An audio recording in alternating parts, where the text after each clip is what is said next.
நபி ஸல்லல்லாஹு அலைஹி வஸல்லம் அவர்களின் குடும்பம். நபியே, நாம் உம்மை அகிலத்தாருக்கெல்லாம் ஓர் அருளாகவே அன்றி அனுப்பவில்லை. சூரா அன்சியா 107வது வசனம். மேற்குறித்த அல் குர்ஆன் வசனம் அல்லாஹு தஆலா இறுதி தூதர் முஹம்மது நபி ஸல்லல்லாஹு அலைஹி வஸல்லம் அவர்களை எத்தகைய மேன்மை பொருந்தியவராக ஆக்கியுள்ளான் என்பதை பறைசாற்றுகிறது. அல்லாஹு தஆலா தன் இறுதி தூதர் முஹம்மதை மனிதர் குலத்தில் மாண்பும் மேன்மையும் நற்குணங்களும் பொருந்தியவராகவே அமைத்தான். மனிதர்கள் யாவரிலும் மிக்க உயர்ந்தவராக ஆக்கி வைத்தான். அத்தகைய உயர்ந்த மனிதர் குலமாணிக்கத்தை உயர்ந்தொரு குடும்பத்திலேயே பிறக்கச் செய்தான்.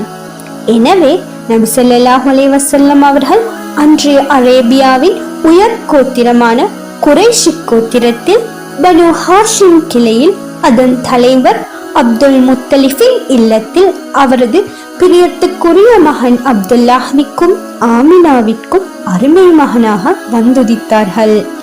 நபிகளாரின் குடும்பத்தினரை வாழ்த்துவது, நேசிப்பது, கண்ணியப்படுத்துவது, பாதுகாப்பது சகல முஸ்லிம்கள் மீதுள்ள தார்மீக கடமையாகும்.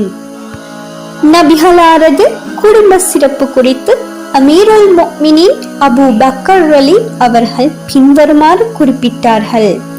நபியின் குடும்பத்தார் விடயத்தில் கண்ணியமாக மதித்து நடந்து கொள்ளுங்கள். நபி அவர்களின் குடும்பத்தினர் விடயத்தில் மரியாதையாக நடப்பதன் மூலம் நபிகளாரின் உணர்வுகளை பாதுகாத்தல், அவர்களுக்கு தொல்லை தீங்கு குலைக்காதிருத்தல் என்பது இவ்வாசகத்தின் கருத்தாகும் என இப்னு ஹாஜர் ரஹ்மத்துல்லா அவர்கள் விளக்கமளிக்கிறார்கள்.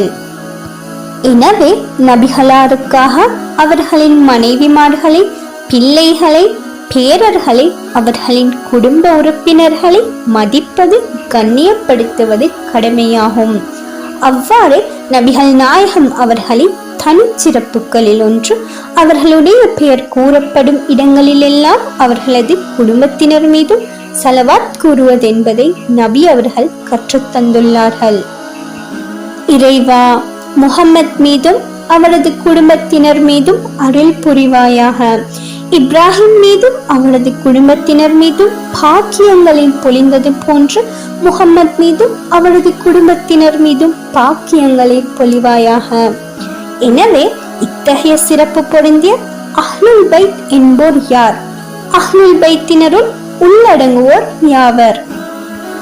நபிகளாரின் குடும்ப வாரிசுகளில் யாருக்கு ஜகாத் பொருளை சாப்பிடுவது ஹராமாக்கப்பட்டுள்ளதோ அவர்கள் அஹ்லுல் பைத் எனப்படுவர். இதுவே அஹ்லுல் பைத்கள் குறித்த பெரும்பான்மையான இஸ்லாமிய அறிஞர்களின் கருத்தாகும். அவ்வாறு ஜகாத் பெறுவது ஹராமாக்கப்பட்டவர்கள் பனு ஹாஷிம் மற்றும் பனு முத்தலிஃப் குடும்பத்தினரே என்பதை நபி ஸல்லல்லாஹு அலைஹி வஸல்லம் அவர்களது ஹதீஸ் தெளிவுபடுத்துகிறது. நபிகளாரின் முப்பாட்டனார் ஹாஷிமுடைய மற்றும் முத்தலிஃப் உடைய வாரிசுகளிலுள்ள முஸ்லிம்கள் அனைவரும் நபிகளாரின் குடும்பம் அஹ்லுல் பைத் என்று கருதப்படுவர். இதன் மூலம் தெளிவாவது யாதெனில் நபிகளாரின் குடும்பத்தை சேர்ந்த காஃபிர்கள் முஸ்லிம் அல்லாதோர் அஹ்லுல் பைத்தினராக கருதப்படுவது இல்லை என்பதாகும்.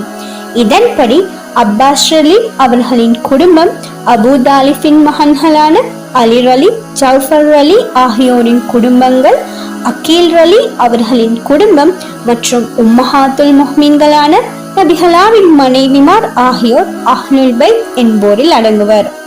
சூரா அஹ்ஸாஃபின் 33வது வசனம் மிக தெளிவாகவே நபிகளாரின் மனைவிமார்களோ அஹ்லுல் பைத்துக்களுள் முதன்மையானவர்கள் என்பதை பிரஸ்தாபிக்கிறது.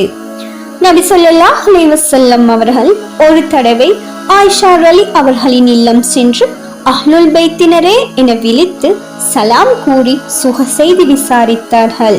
புகாரி. இந்த ஹதீஸ் நபிகளாரின் மனைவிமார் அஹ்லுல் பைத்தினரே என்பதை மேலும் உறுதிப்படுத்துகிறது. எனவே அஹ்லுஸ் சுன்னா வல் ஜமாத்தினரின் ஏகோபித்த கருத்தாக நாயகத்தின் குடும்பத்தினராக நபி ஸல்லல்லாஹு அலைஹி வஸல்லம் அவர்களின் மனைவிமார், அவர்களின் குழந்தைகள், பேர குழந்தைகள், அவர்களுடைய பாட்டனார் ஹாஷிம் குடும்பத்தை சேர்ந்த அப்பாஸ் பின் அப்துல் முத்தலிஃபின் வாரிசுகள் அகீல் பின் அபி தாலிபின் வாரிசுகள், ஜஃபர் பின் அபி தாலிபின் வாரிசுகள், ஹாரிஸ் பின் அப்துல் முத்தலிபின் வாரிசுகள் ஆகியோர் அஹ்லுல் பைத்தினராக கருதப்படுகின்றனர். மனித குடும்பங்களில் சிறந்த பரிசுத்தமான குடும்பம் இறுதி தூதரின் குடும்பமாகும்.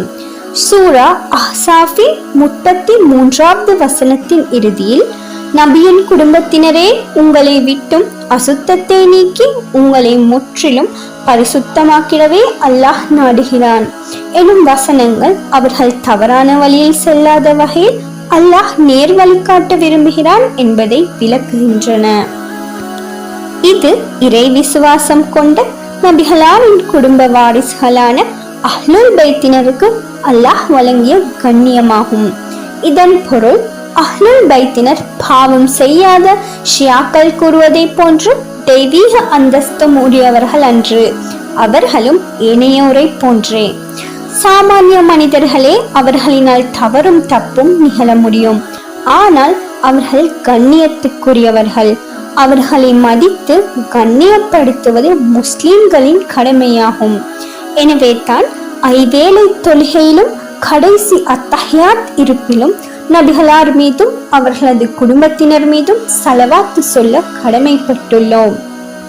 சாமானிய முஸ்லிமுக்கு என்னென்ன கடமைகளும் கட்டுப்பாடுகளும் உள்ளனவோ அவை பெருமானாரின் குடும்பத்தை சார்ந்தோருக்கும் உண்டு. இதில் எவ்வித விசேட எந்த சலுகையும் இல்லை. சாமானிய முஸ்லிமுக்கும் நாயகத்தின் குடும்பத்திற்கும் எந்த வேறுபாடும் இல்லை. ஒரு முறை நபி ஸல்லல்லாஹு அலைஹி வஸல்லம் அவர்கள் தனது மகள் ஃபாத்திமா அலியை நோக்கி, மகளே, நீ எனது மகள் என்பதால் தப்பித்துக் கொள்ள முடியாது என எச்சரித்தார்கள். இறை தூதரின் குடும்பத்தினர் தீனுக்காக அதிக சிரமத்தை தாங்கக்கூடியவராக இருந்தார்கள். உம்மஹாத்துல் முஹ்மீன்கள் சுகபோக வாழ்வா அல்லது எளிமை வாழ்வா என தெரிவுக்கு விடப்பட்ட போது சிக்கனமும் எளிமையும் கொண்ட குடும்ப வாழ்வை தேர்ந்தெடுத்தனர்.